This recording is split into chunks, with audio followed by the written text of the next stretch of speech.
नमस्कार बच्चों, आज हम हिंदी में करेंगे विराम चिन्ह, जिसको हम इंग्लिश में कहते हैं पंक्चुएशन। विराम का अर्थ है विश्राम या रुकना, अर्थात वाक्य लिखते समय विराम को प्रकट करने के लिए लगाए जाने वाले चिन्ह को ही विराम चिन्ह कहते हैं।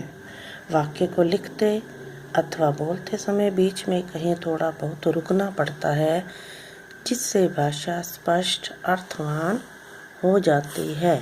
लिखित भाषा में इस ठहराव को दिखाने के लिए कुछ विशेष प्रकार के चिन्हों का प्रयोग करते हैं। उन्हें विराम चिन्ह कहा जाता है। कि हम अपनी कोई भी बात कहते समय जब बीच बीच में थोड़ा सा रुकते हैं तो और वहाँ पर जो चिन्ह लगाए जाते हैं उसे हम विराम चिन्ह कहते हैं। भाषा में विराम चिन्हों की क्या उपयोगिता है, इसे हम एक उदाहरण से समझते हैं। देखिए, एक उदाहरण दिया हुआ है, खेलो मत पढ़ो। अगर हम खेलों के बाद विराम चिन्ह लगा देते हैं तो इसका हमें अर्थ समझ में आ रहा है कि खेलो मत पढ़ो। खेलने के लिए कहा गया है, पढ़ने के लिए नहीं कहा जा रहा।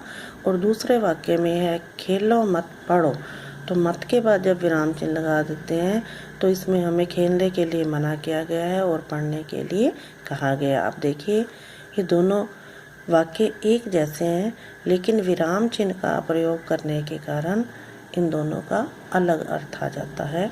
तो इसी तरह विराम चिन्ह जो है वाक्य का अर्थ अलग कर देते हैं। जब हम प्रयोग करते हैं तो उनके अकॉर्डिंग, उनके अनुसार वाक्य का अर्थ बदल जाता है। तो हिंदी में कुछ विराम चिन्ह इस प्रकार हैं। सबसे पहले है पूर्ण विराम।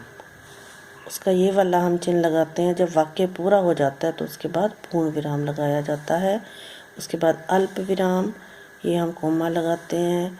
उप विराम, इसका ये वाला चिन्ह है।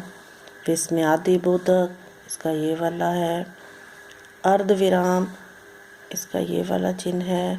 उसके बाद प्रश्नवाचक, किसी से हम प्रश्न पूछते हैं तो उसके पीछे ये वाला चिन्ह लगाते हैं।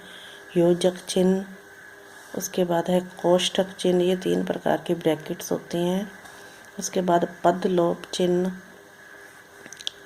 अवतरण या उद्धरण चिन्ह, ये जो हम ब्रैकेट में कोमा में लिखते हैं, इन्वर्टेड कोमास में। उसके बाद है लाघव चिन्ह, आदेश चिन्ह, विस्मरण या त्रुटि पूरक चिन्ह, तुल्यता सूचक चिन्ह, निर्देशक चिन्ह, रेखांकन चिन्ह। अब हमने ये चिन्ह तो देखे, आपने भी देखा होगा इनका वाक्य में प्रयोग किया जाता है। अब हम इसके बारे में जानते हैं कि ये कहाँ लगाए जाते हैं।